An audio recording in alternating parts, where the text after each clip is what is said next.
వర్షాలు లేక రైతులకి గిట్టుబాటు ధరలు లేక కూలీలు లేక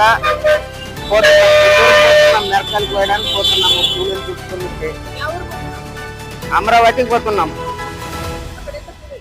అక్కడ 350 400 అంటారు అక్కడ. కానీ మళ్ళీ మామంతా జనాలంతా పోయినాక మళ్ళీ 250 300 అని తగ్గిస్తారు వాళ్ళు. కానీ అక్కడ ఆ రైతులు కానీ రేట్లు లేవు అవి లేవు అని మిరపకాయలు కోయడానికి పోతాం. మిరపకాయలు తెంపడానికి